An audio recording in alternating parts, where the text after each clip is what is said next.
अगर दोस्तों वीडियो अच्छी लगती है तो चैनल को सब्सक्राइब और बेल आइकन को क्लिक कीजिए ताकि हर समय नोटिफिकेशन आपको मिलती रहे।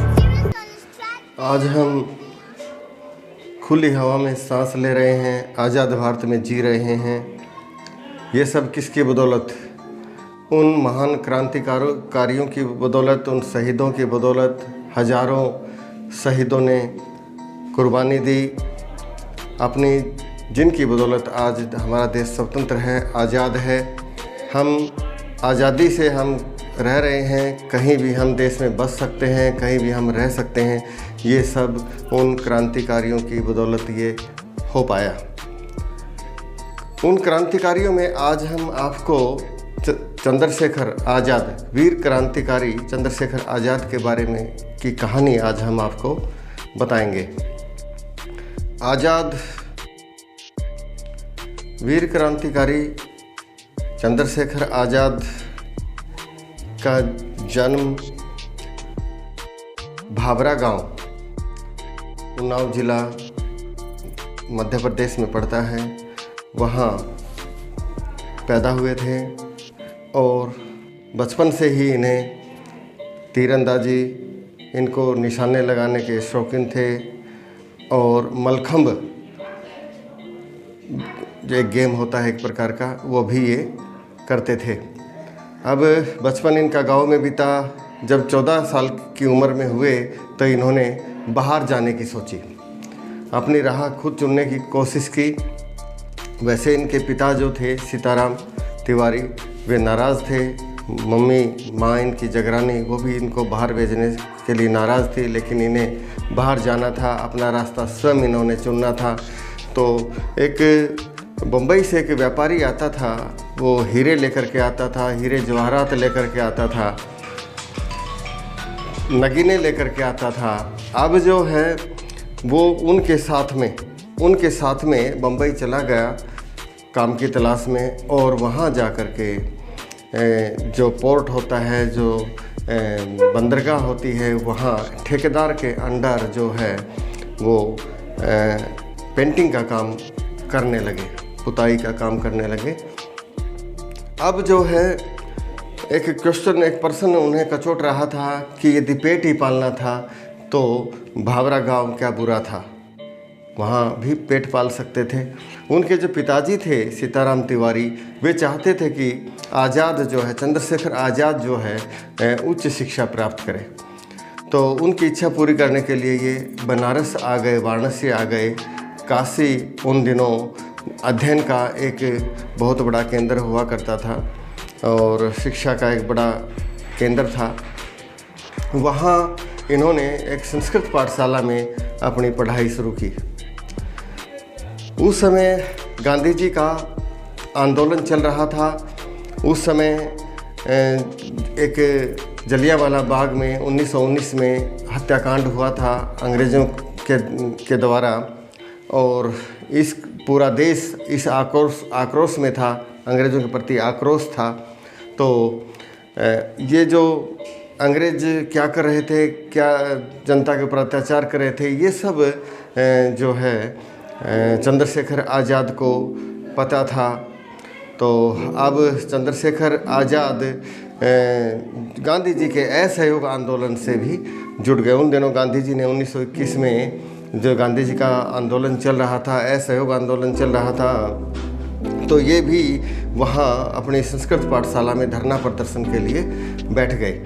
तो पुलिस ने इन सभी छात्रों को गिरफ्तार कर लिया उस दौरान, और ये सब छात्र, इसके साथी जो थे, चंद्रशेखर आज़ाद की उम्र में बड़े थे। अब जो है अदालत ने उन सबको जो है कठोर कारावास की सज़ा दी, और ये नाबालिग थे, इनकी उम्र कम थी। एक उम्र को देखते हुए और इन्हें जो है अदालत ने कहा कि माफ़ी मांग करके, यदि ये माफ़ी मांग लेते हैं तो चेतावनी के साथ इनको छोड़ दिया जाएगा। उस समय जो जज थे, उन्होंने इनसे पूछा कि आपका नाम क्या है, तो इन्होंने बताया मेरा नाम आज़ाद है। और पिता का नाम क्या है? पिता का नाम स्वतंत्रता है। और इन्होंने जो एड्रेस पूछा कि आपका एड्रेस क्या है, तो इन्होंने जेल बताया। तो इस बात से जो जज थे, मजिस्ट्रेट थे, वो नाराज़ हो गए और आज़ाद को सज़ा सुना दी, 15 बैत मारने की सज़ा सुना दी। ये कोई आम बैत नहीं होती थी जो स्कूलों में होती है और जो बच्चा आगे हाथ बढ़ा देता है और सज़ा पा लेता है उस बैत से, वो बैत नहीं थी। ये एक कसूरी बैत होती थी, पतली होती थी, लंबी होती थी, इसको पानी में रखा जाता था और बड़े बड़े अपराधी इस सज़ा से डरते थे। तो इनको ये 15 बैत जब लगाई गई, ये तो इन्होंने हर बार इनके मुंह से एक उद्घोष निकलता था कि वंदे मातरम, वंदे मातरम लगता था, महात्मा गांधी की जय। इस प्रकार से ये इन्होंने उद्घोष किया। इस बैत के लगने से जो चमड़ी है वो उधड़ जाती थी, चमड़ी जख्म हो जाते थे, घाव हो जाते थे, जो 6 महीने तक ठीक नहीं होते थे। तो अब इसके बाद जो है इनका एक बड़ा भाई भी था, मैं आपको बताऊं, वो बीमारी के कारण उनकी मौत हो गई थी। कुछ दिन के बाद इनके जो पिता थे वो भी चल बसे थे। अब माँ अकेली थी। जब इनसे कोई पूछता था कि आपकी माँ अकेली है, तो ये कहते थे कि जन्म देने वाली माँ से जो माँ भारती है उसकी रक्षा ज़रूरी है। अब आज़ाद ने, चंद्रशेखर आज़ाद ने, वीर क्रांतिकारी चंद्रशेखर आज़ाद ने अपनी पढ़ाई छोड़ दी थी।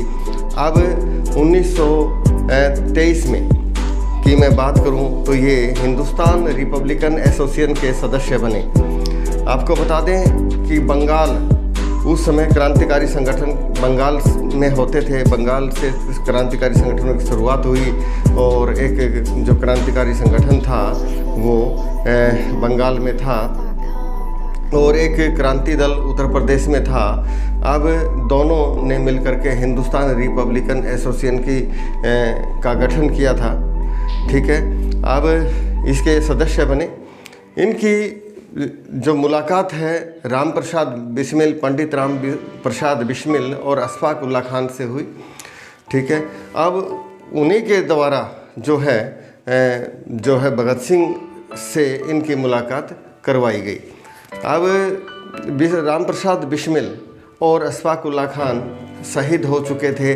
अब जो है इनकी शहादत ने चंद्रशेखर आज़ाद को बेचैन कर दिया था, लेकिन बेबस नहीं किया था। अब इनकी एक नई राह थी, एक नई राह पर जाने वाले थे। भगत सिंह का साथ ही मिल गया था। एक बार तो भगत सिंह के ऊपर थोड़ा सा पल भर के लिए इन्हें अविश्वास हुआ, लेकिन जब भगत सिंह ने कहा कि भगत सिंह बिखर सकता है लेकिन टूट नहीं सकता, और ये जोड़ी जो है एक युगों युगों तक बेमिसाल जोड़ी बनने वाली थी। ठीक है, अब दोनों अब इस काम को आगे बढ़ा रहे थे। इनके साथ में सुखदेव राज भी थे और जयदेव भी थे और अन्य जो क्रांतिकारी साथी थे, इनका पूरा गिरोह था। अब क्रांति जो चलाने के लिए, क्रांति की ज्वाला जो है देश में फैलाने के लिए अब इन्हें धन की भी आवश्यकता थी, पैसे की आवश्यकता थी। अब ये धन जुटाने की जिम्मेदारी आज़ाद को दी गई। अब आज़ाद ने एक काकोरी कांड हुआ था, एक वहाँ एक ट्रेन को इन्होंने लूटा था जो कि अंग्रेज़ों का खजाना था उसमें 1925 में। ठीक है, अब इसके बाद में 1928 में साइमन कमीशन भारत आया तो लाहौर में एक प्रदर्शन हुआ, लाला लाजपत राय। उस प्रदर्शन के दौरान लाला लाजपत राय पर लाठीचार्ज हुआ। उस भीड़ के ऊपर पुलिस के द्वारा लाठीचार्ज किया गया, लाला लाजपत राय की मौत हो गई। तो इन्होंने कहा कि ये मौत नहीं है, ये हत्या है और इसका हम बदला लेंगे। अब भगत सिंह और इसके साथी अब ये जो चंद्रशेखर आज़ाद थे, अब ये बेचैन थे कि जो सुपरिटेंडेंट पुलिस है जिसने कि आदेश दिया था लाठीचार्ज का, अब उसको मारना होगा। अब भगत सिंह और उसके साथियों के द्वारा सैंडर्स की हत्या कर दी गई। जो पुलिस अधीक्षक था उसकी हत्या कर दी गई और ये साथ किसने दिया? ये सब चंद्रशेखर आज़ाद के प्लान के अनुसार ये सब काम हुआ। अब इनको पकड़ने के लिए पुलिस ने रात दिन एक कर दिया। एक चरण सिंह और हवलदार इनको पकड़ने के लिए इनका पीछा कर रहा था। डीएवी कॉलेज की दीवार पर जो आज़ाद जो बैठे हुए थे, आज़ाद ने जो है उनके ऊपर फायर किया। चरण सिंह हवलदार के ऊपर पैर में लगा, लेकिन फिर भी वो उनका पीछा करता रहा। लेकिन फिर जो अगला जो फायर था उसके पेट में लगा और वो धराशायी हो गया। भगत सिंह और उसके साथी निकलने में कामयाब हो गए। अब जो चंद्रशेखर आज़ाद हैं, अब इन्होंने क्या किया कि आगे कुछ समय के बाद जो है भगत सिंह, राजगुरु, सुखदेव गिरफ्तार कर लिए गए। अब इनको छुड़ाने के लिए इन्होंने प्रयास किया कि किसी तरह एक जो है हम क्रांति को आगे बढ़ाएं और कैसे छुड़ाया जाए। तो गणेश शंकर विद्यार्थी जो है उन्होंने सलाह दी कि आप जो है आप इलाहाबाद में आप जवाहरलाल नेहरू से मिलिए। तो ये उनके जो है कहने पर जो इलाहाबाद आनंद भवन जहाँ जवाहरलाल नेहरू का आवास था वहाँ मिलने के लिए ये गए हैं। तो वहाँ इन्होंने जवाहरलाल नेहरू से मुलाकात की और जवाहरलाल नेहरू से इनको छुड़ाने की बात कही। जवाहरलाल नेहरू ने इनको छुड़ाने से मना कर दिया कि हम ऐसा नहीं कर सकते, क्योंकि पहले तो जो है कांग्रेस ने इनको सम्मानित किया था असहयोग आंदोलन में भाग लेने के लिए। अब इन्होंने मना कर दिया। अब कांग्रेस में और क्रांतिकारियों में थोड़ी तलखी बढ़ती जा रही थी।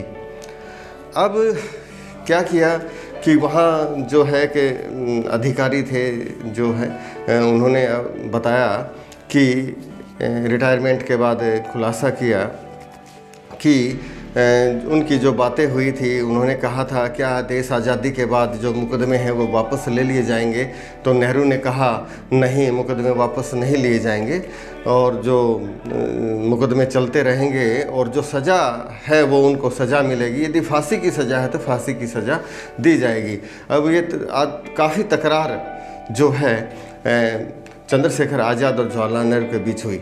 अब वहाँ से आनंद भवन से निकल करके जो है ये अल्फ्रेड पार्क में आ गए। अल्फ्रेड पार्क, इलाहाबाद का अल्फ्रेड पार्क 133 एकड़ में ये पार्क फैला हुआ है। ये पार्क 1870 ईस्वी में प्रिंस अल्फ्रेड ने इलाहाबाद में विजिट की थी, तो ये पार्क बनाया गया था और उस समय इसको कंपनी बाग भी कहा जाता था। तो ये अपने एक साथी सुखदेव राज के साथ वहाँ पार्क में आ गए। तो वहाँ एक बताते हैं कि बड़े नेता की मुखबिरी, कांग्रेस के बड़े नेता की मुखबिरी की वजह से ये पुलिस ने वहाँ घेर लिए गए पार्क में। सैकड़ों पुलिस वालों ने इनके ऊपर गोलियां बरसानी आरंभ कर दी। तो ये जामुन के पेड़ था एक वहाँ पर, वहाँ से इन्होंने भी फायर शुरू कर दिया पुलिस के ऊपर। अब ये जो है दोनों में 20 मिनट तक गोलियां चली, पुलिस वालों के और चंद्रशेखर आज़ाद के बीच गोलियां चली। अब चंद्रशेखर ने उनका काफ़ी 20 मिनट तक मुकाबला किया। अब सैकड़ों पुलिस वालों का अकेले कैसे मुकाबला कर सकते थे, और उन्होंने उस दौरान जो सुखदेव राज थे उनको वहाँ से भगा जाने को कहा कि आप चले जाइए, मैं इनको देखता हूँ।